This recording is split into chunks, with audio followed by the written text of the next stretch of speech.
नमस्कार दोस्तों, राजस्थान खबर में आप सभी का स्वागत है। सभी राजस्थान वासियों को शुभकामनाएं। एक नया चेहरा, नया व्यक्तित्व राजस्थान के मुख्यमंत्री के रूप में हम सबको देखने को मिला है और आशा ही नहीं, मुझे पूर्ण विश्वास है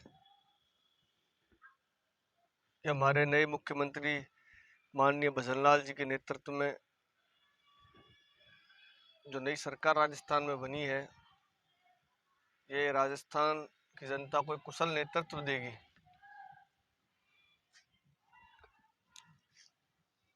दो डिप्टी सीएम बने हैं, प्रेमचंद बैरवा जी, दिया कुमारी जी। लगभग 7 या 10 मंत्रियों के साथ 15 तारीख को मुख्यमंत्री भजनलाल शर्मा जी शपथ लेंगे।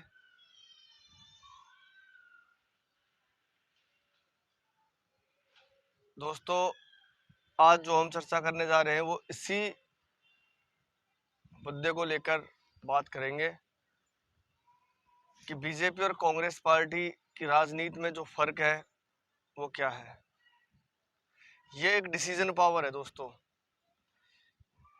इस जो भारतीय जनता पार्टी ने जिस पद्धति से, जिस सिस्टम के तहत मुख्यमंत्री घोषित किया, और वो जो कांग्रेस पर हर बार जो सवाल उठाती है कि कांग्रेस में परिवारवाद है, ये उसका कहीं ना कहीं डायरेक्ट एक उदाहरण बीजेपी पार्टी ने पेश किया है कि भाई हम एक सिस्टम के तहत पार्टी को चलाते हैं, संगठन को चलाते हैं, जबकि कांग्रेस पार्टी इस तरह से नहीं चलाती है।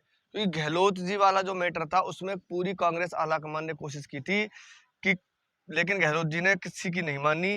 ना उन्होंने राष्ट्रीय अध्यक्ष पद लिया, ना उन्होंने सीएम की कुर्सी छोड़ी। यहाँ वसुंधरा जी को मध्य प्रदेश के अंदर, शिवराज सिंह चौहान को, दोनों को एक झटके के अंदर भारतीय जनता पार्टी ने साइड कर दिया और दोनों स्टेट के अंदर नया सीएम जनता को दे दिया और कोई हल्ला नहीं है, कोई दिक्कत नहीं है, काम आगे तरीके से हो रहा है। ये बीजेपी पार्टी ने दिखाया है कि क्या डिसीजन पावर है उनकी। एक निर्णय ऊपर से होके आता है और वो राज्य में लागू हो जाता है। सारे विधायक उस निर्णय को स्वीकार कर रहे हैं। इसके अलावा में जो सबका साथ सबका विकास का जो नारा था, उसको कहीं ना कहीं अप्लाई करने के लिए राजपूत समाज से उन्होंने दिया कुमारी जी को डिप्टी सीएम बनाया है। इधर एससी वर्ग से प्रेमचंद बैरवा जी को डिप्टी सीएम बनाया है। और जो मंत्रिमंडल का गठन होगा उसमें भी कहीं ना कहीं जातियों को साधने की भारतीय जनता पार्टी पूरी कोशिश भी करेगी। ऐसा ही उन्होंने मध्य प्रदेश, छत्तीसगढ़, सभी जगह यही किया है। तो कहीं ना कहीं जातियों को भी साध रहे हैं।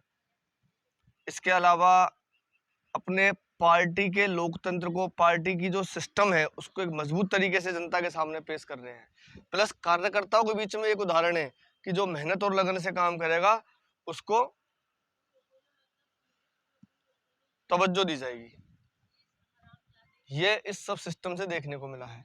और ये सब क्यों किया गया है? लोकसभा चुनाव को ध्यान में रखते हुए सीधा सीधा स्पष्ट संकेत है कि सबका साथ और सबका विकास फिर से लागू करेंगे, फिर से यही नारा चलाएंगे लोकसभा चुनाव के अंदर। प्लस में इस बात से कांग्रेस को घेरेंगे कि हमने सभी जातियों को, एससी समुदाय को भी बराबर से तरजीह दी, हमने एक जमीन के छोटे कार्यकर्ता को भी तरजीह दी है, तवज्जो दी है। इसके अलावा में दोस्तों, राम मंदिर जनवरी में सुन रहे हैं, राम मंदिर का उद्घाटन माननीय प्रधानमंत्री जी करने जा रहे हैं। 370 पर सुप्रीम कोर्ट का फैसला।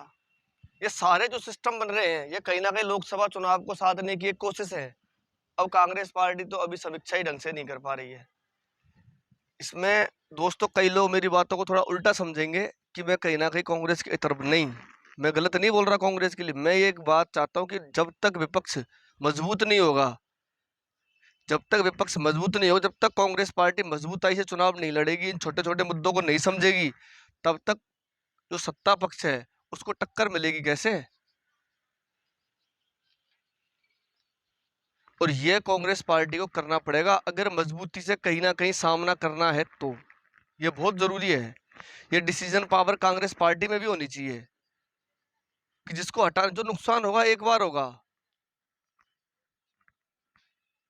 आपको लग रहा है कि यहाँ ये करना है, वो डिसीजन पावर इतनी मजबूत होनी चाहिए कि वो हो जाए, लेकिन उसका फिर आगे चल के बेनिफिट होता है। अभी और भी कुछ डिसीजंस बीजेपी ऐसे ले सकती है लोकसभा चुनाव को देखते हुए, क्योंकि चुनाव तो कहीं ना कहीं वही हिंदुत्व वाले मुद्दे पर को बीजेपी आगे करेगी, इसमें कोई दो राय नहीं है।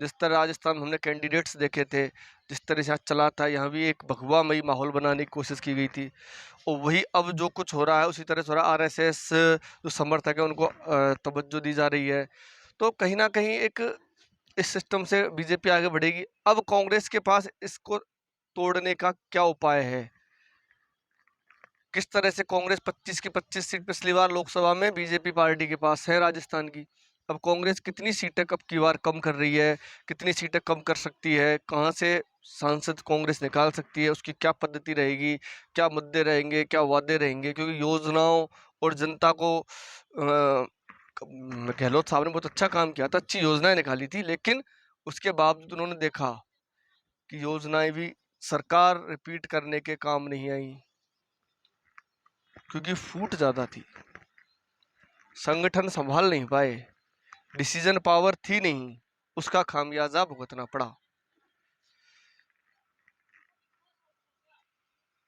अभी समीक्षाएं चलेंगी कांग्रेस पार्टी की, देखते हैं क्या होता है, संगठन में फेरबदल होता है या नहीं होता है।